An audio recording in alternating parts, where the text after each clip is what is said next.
When you go to an attorney for the very first time to see whether or not you have a valid case, a valid malpractice case, what really happens behind closed doors after you've left that initial consultation? Would you like to know the answer? Come join me for a walk near the beach as I share with you the answer to that question. Hi, I'm Gerry Oginski. I'm a New York medical malpractice and personal injury attorney. There is a lot that goes on behind closed doors after your initial consultation. You may think, okay, you just met with the attorney, now you just told him your whole life story, you may have spent an hour and a half with him, and now explained every single detail about what happened. And you think, okay, the attorney's going to do exactly what he says he's going to do, and in a few days or weeks he's going to be able to start your lawsuit for medical malpractice. Well, I'm going to share something with you right now to disavow you of that perception. In New York, when you go to an attorney to determine whether or not you have a valid case, there is no possible way an attorney will be able to start your case within a few days. There is no possible way an attorney will be able to start your case within a few weeks. There is no way an attorney would be able to start your case within a few months, unless it is so clear-cut and so obvious. Let me tell you why.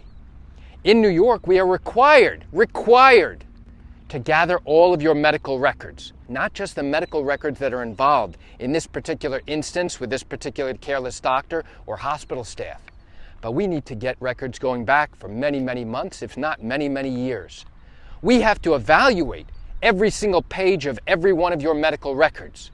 And then, once we accumulate all of those records, which by the way, often takes many months to accumulate, then we have to hire a medical expert to review all of the records that we now have spent months gathering, so that not only we can look at those records and go through them, but now we have to have a board-certified medical expert review those records to determine, number one, whether or not your doctor or hospital staff departed from the standard of care. In other words, were they careless? Were they negligent? Our expert has to confirm that as a result of their carelessness, that caused you harm and injury. Now, we don't have to show that it was the cause. We only have to show it was a cause. There could be multiple causes. In that instance where the departures, the carelessness, caused you harm and injury, now the next thing our expert has to look at is whether your injuries are significant and or permanent. If all three of those elements are present, now our expert can come back to us and explain to us in great detail exactly why he or she believes that, yes, you have a valid medical malpractice case. All of this goes on behind closed doors. After your initial consultation with the attorney, in all likelihood, you are not going to hear from him for months. Months! And you might be wondering, as the days and weeks and months go by, is the attorney really doing what he said he was going to do? Is the attorney really working on your case? Is anything really happening? You haven't heard from him in ages. And now you're wondering whether you made the right choice to go to this particular attorney. And you second guess yourself. Was this the right attorney for you? Did he promise or overpromise or even underpromise what he was going to do or what he could do? The reality is that once you go into an attorney's office and now they tell you, yes, we are interested, but we must do a detailed and full investigation, now a lot of stuff goes on behind the scenes. We have to go ahead and prepare what's known as authorizations, which are permission slips that will allow us to send them off to your treating doctors, to the doctors where you have received care and treatment and the various hospitals, in order to get your medical records. Doing that involves a bit of back and forth. We have to send those permission slips to the doctors and the hospitals. Now, someone at the hospital or the doctor's office reviews that, and they determine that, yes, okay, everything is in order. Now, in order to go ahead and release those records, we need payment. Now they will send us a bill for how much the copying costs are, and we must then go ahead and issue a check for those copying costs. Then they have to generate the record, your medical record, and then send it to us. So this can take many, many months just to get one single medical record. So when you come in and now we tell you that we're going to get the medical records, now we have to process many of these authorizations, these permission slips, for the various doctors and hospitals that you were seen and treated by. Only after many months, now once we have accumulated, assuming we can accumulate all the records we requested, we often need more than one expert to comment based on different specialties, to comment on the care and treatment that you received. There are often times where a doctor's office or a hospital does not quickly and promptly give us the records we have requested. In that instance, we have to make multiple attempts to get those records.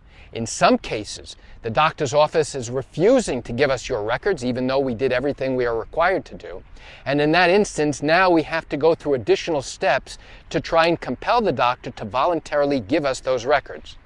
There are even some instances where, despite having done everything correctly, the doctor or the hospital staff refuse to give us your medical records. In that instance, we actually have to start a lawsuit on your behalf solely for the purposes of getting the doctor or hospital staff to release those particular records. And that would be separate and apart from any lawsuit you actually bring regarding any malpractice that we were able to confirm. So, in addition to getting those medical records, now, once we have the records and we send them off to a medical expert, the medical expert is often busy. They're busy seeing patients, they're busy doing other things. And now we have to patiently wait for our expert to get back to us. That can often take months. It's not so easy to go through 5,000 pages of medical records. Many times we have more, 10,000 pages, 8,000 pages, and the doctor has to go through all of it. So you may be thinking all this time, oh, the attorney's not doing anything. I haven't heard from him in ages. It's been weeks, it's been months since I heard from him. Well, what goes on behind the scenes, behind closed doors, you may not be aware of. So this video is designed to open your eyes just to give you a little insight into what really happens the moment you leave your attorney's office after them telling you, yes, we're going to do a detailed and full investigation. Now, another thing that may delay getting these records is that the information we have on you may be incomplete. It may be incorrect. Maybe you had a different last name. Maybe you changed your name. Maybe the Social Security number that you provided to us was off by one digit. There could be many different reasons that might account for a delay in getting those records. In that instance, now we go back and forth with the doctor's office, with the hospital, and once we have clarified that, only at that point will they release the records. So that again may account for additional delay. What happens though when the medical expert now comes back to us and they give us their opinion about exactly what happened to you and why? When the expert confirms that you do in fact have a valid case, it is only then that we can reach out to you and say, okay, we now have an answer for you. I know it's been many, many months. It's been 6 months. It's been 8 months. It's been 10 months in which you first came to us. And I know you haven't heard much from us, but there's been a lot that's been going on your particular case that we have not shared with you. And you think that because the attorney and his staff have not told you every single step of every single process that goes on to evaluating your case, you're getting second thoughts in your mind like, hey, something's happening. Somebody dropped the ball. I don't understand. Nobody's gotten in touch with me for months and months. Maybe I should go elsewhere. But before you do that, remember, these are the steps that go on behind the scenes that most attorneys never even mention to the client. Why? Because they think, hey, the client doesn't really need to know this. And in most instances, that would be accurate. It takes a great deal of time and effort to try and gather all these records and do a full investigation. Most attorneys likely feel it's not worth the time and effort to reach out to you to tell you, okay, we're waiting for another record. Okay, we haven't gotten these records yet. Okay, we're still waiting to send out these authorizations. Okay, we got a letter back from the hospital saying, no, you were off by a couple of digits. This is the wrong Social Security number. This is the wrong address. We can't send it. You have to correct this. So, is that information really necessary? The short answer is yes. It's nice to know all those little details. On the other hand, it doesn't get you or help you to know the answer about whether or not yet you have a valid case. It is only after we do everything behind the scenes, gather your records, process those authorizations. Now, speak to medical experts about your case. Can we confidently come back to you and tell you, okay, this is what our expert had to say. Yes, he says you have a valid case, and here's why. Or, no, I'm sorry, we can't help you. Why? Because our expert does not think you have a valid case. So why do I share this with you? I share this with you just to help you understand how these medical malpractice cases work in the state of New York. You know, I realize you're likely watching this because you have questions or concerns about your own matter. Well, if your matter did happen in New York and you are thinking about bringing a lawsuit but haven't done so yet because you still have questions that need to be answered, what I invite you to do is pick up the phone and call me. You know I answer questions like yours every single day, and I'd love to chat with you.